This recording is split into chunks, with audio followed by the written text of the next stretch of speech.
Mandsaur doctor Lal Bahadur Bhutto द्वारा press में जानकारी दी गई थी।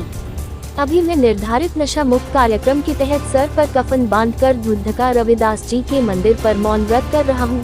श्री रविदास जी के श्री चरणों में बैठकर मिशन 225 माफिया मुक्त नशा मुक्त अंतिम सांसों तक संघर्ष करूँगा, चाहे मेरी जान क्यों न चली जाए।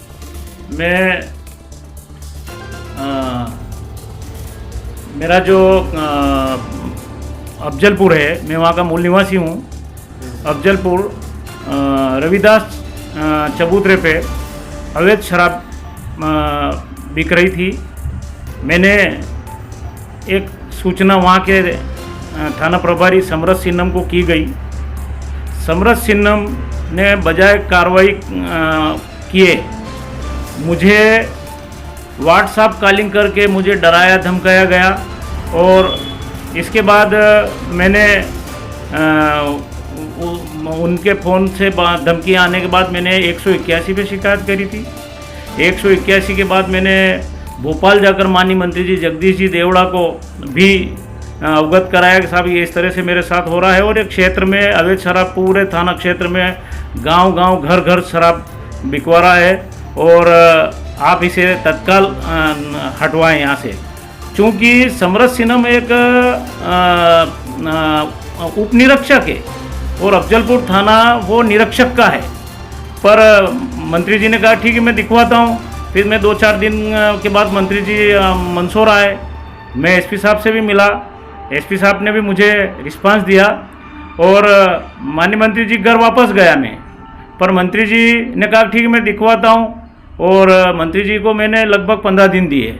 इसके बाद समरस सिन्नम और लोगों से मेरी हत्या, मेरे झूठे मुकदमे, मेरे ऊपर बलात्कार के, मेरे ऊपर अन्य षड्यंत्र करके मुझे मेरी को परेशान करने का काम सुचारू रूप से चालू रख रखा।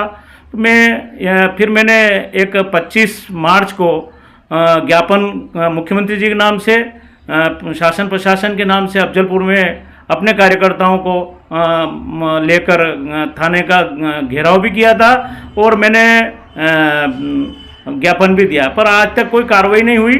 जबकि कल 20-21 तारीख में नीमच जिले के जावद न्यायालय में वहाँ के न्यायाधीश ने न्यायमूर्ति ने समरस सिन्नम के ऊपर 3 लाख रुपए का जुर्माना किया। एक किसान को झूठे प्रकरण में फंसाकर उसके खिलाफ वो 4 साल से जेल में रहा। समरस सिन्नम ने झूठा मुकदमा कायम किया, इसलिए वहाँ न्यायाधीश ने न्याय किया। समरस सिन्नम के पास करोड़ों अरबों रुपए की संपत्ति है।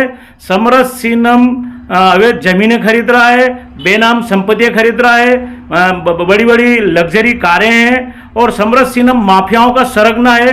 स्वयं तस्करी करते हैं और स्वयं गाड़ियाँ ट्रकें लोड कराते हैं और एक गाड़ी का किसी से 10 लाख किसी से 20 लाख ऐसा करके ये स्वयं तस्कर है और झूठे लोगों को फंसाता है। और धारा 29 जिसका दुरुपयोग हो रहा है, मैं प्रशासन से, शासन से और आज की तारीख में जब हमारे क्षेत्र के वित्त मंत्री हैं मल्हारगढ़ विधानसभा के श्रीमान जगदीश जी देवड़ा साहब, वो वित्त मंत्री हैं और ये जो धारा 29 है, जो ये डोड़ा चूरा तो एक्साइज में आता है, तो एक्साइज की धाराएं लागू होना चाहिए। 29 के नाम से पूरी विधानसभा में करोड़ों अरबों रुपए की ठगी हो रही है और लोग परेशान हैं। समरस सिन्नम द्वारा इसके जीवन में आज तक 50 से 60 NDPS प्रकरण दर्ज किए और सारे झूठे हैं। इसको बल मिलता है जावद न्यायालय ने जो दिया है, जावद न्यायालय ने निर्णय दिया है कि ये समरस सिन्नम द्वारा झूठा प्रकरण दर्ज किया गया था। मैं चाहता हूँ कि ये पूरी कार्रवाई NDPS से हटाकर डोड़े चूरे वाली इसको एक्साइज में करी जाए ताकि किसानों को लाभ मिले। समरस सिन्नम बहुत इस मामले में झूठे प्रकरण अभी मेरे पास सारे लोग संपर्क में आ रहे हैं और सारे लोग कह रहे हैं कि मैं ऐसे 50 उदाहरण हैं, यहाँ तक कि झूठे बलात्कार के मुकदमे भी कायम कर रखे हैं, वो भी मैं शासन प्रशासन के जानकारी में ला रहा हूँ। मैंने आज से ये जो नशा मुक्त अभियान चलाया है, मैं इस नशा मुक्त अभियान के माध्यम से इस विधानसभा में सबसे पहले धुंधड़का मंडल, फिर बूढ़ा मंडल, मल्हारगढ़ मंडल और मैं मल्हारगढ़ विधानसभा के चारों मंडल में जाकर इस तरह से मौन व्रत करूँगा और इसके बाद मैं शक्ति केंद्र, ग्राम केंद्र तक पहुंचूंगा, फिर ग्राम पंचायत तक पहुंचूंगा, फिर बूथ तक पहुंचूंगा और किसानों के लिए संघर्ष करूंगा। किसानों से ये धारा मुक्त कराऊंगा। ये किसान जिस तरह से परेशान है और किसान जिस तरह से आज अपने आप को दुखी मान रहे हैं और धारा 29 में जो लोगों के साथ झूठे प्रकरण दर्ज हो रहे हैं और समरस सिन्हम द्वारा लोगों को अवैध गतिविधियों में खुद है और कई अवैध गतिविधियों में खुद लिप्त है। मैं चाहता हूं कि न्याय मिले और मैंने इस सर पर कफन बांध लिया है कि मैं जहां तक इस विधानसभा को नशा मुक्त न कर दूं, माफिया मुक्त न कर दूं, भूमाफिया भी इस विधानसभा में सक्रिय हैं और नशा मुक्त जहां तक नहीं होता मैं वहां तक संघर्ष करूंगा। जी